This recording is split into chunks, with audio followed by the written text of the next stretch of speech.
અહીંયા ગુરુજીએફ મહાત્મા થયા એની બહુ મહત્વની વાત છે અને જીવનમાં ધારવા જેવી. એમના પિતાજી અંતકાળ હતો, પથારીમાં સૂતા હતા. ગુરુજીએફની યુવાન ઉંમર, રશિયાની બનેલી ઘટના છે. તમે વિચાર કરજો કે રશિયાની અંદર જન્મેલો માણસ શું વાત આપે છે. ગુરુજીએફ બહુ રહસ્યવાદી થયા.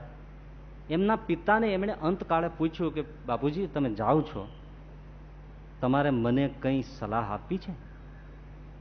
તમારી પાસે જે કહેવા જેવું હોય મને કહી શકો છો અને હું તમારી ઈચ્છા પૂરી કરીશ. ગુરુજીએફના પિતાએ કીધું બેટા બીજું તો શું કહું, પણ એક વાત કહું છું એ માનજે. એટલી કિંમતી ભાઈ તમને સમજાય તો જ એમાં મૂડી ભરી છે. પણ ગુરુજીએફના પિતાએ કહ્યું બેટા સાંભળ, બહુ શાંતિથી સાંભળ. એક જ વસ્તુ કે જ્યારે કોઈ પણ આવેગ આવે, કામનો આવેગ, ક્રોધનો આવેગ, લોભનો આવેગ, સ્વાદનો આવેગ, કોઈ પણ પ્રકારનો આવેગ આવે એનો જવાબ તારે 24 કલાક પછી આપવો. આટલી મારી શિખામણ માનજે. આટલું કહીને એના પિતાએ સદાને માટે આંખો મીચી દીધી. ગુરુજી આટલા જ વાક્ય ઉપર મહાત્મા બની ગયા. સમજવાનું શું છે કે જ્યારે સ્વાદનો આવેગ થયો એટલે આપણે તરત નિર્ણય લઈ લઈએ છીએ. જમાવો ને, બનાવો વેડમીન કઢીને, હાલો જીગી દે, જમાવટ કરી નાખો.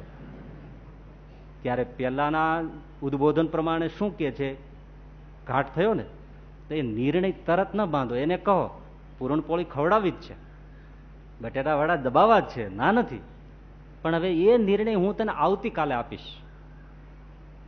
હવે ત્યાં દરમિયાનમાં માનો કે એ જ રીતે કામનો સંકલ્પ થયો, લોભનો સંકલ્પ થયો, આવેગ આવી ગયો, જોયું, નિર્ણય નહીં.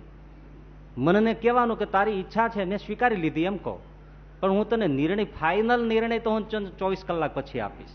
ત્યાં સુધી તને ખાટું મોડું શું થઈ જવાનું છે? 24 કલાક રૂકી જા. અને 24 કલાક રૂકી જવામાં જ મજા છે. એટલે આપણે ગામડાના બધા બાપા કહેતા કે પુણ્યને માટે આજ સારી છે, પાપને માટે કાલ સારી છે. પુણ્યને માટે આજ ધર્માદો કરવો છે, સત્સંગમાં જવું છે, ભજન કરવું છે તો આજે જ કરો.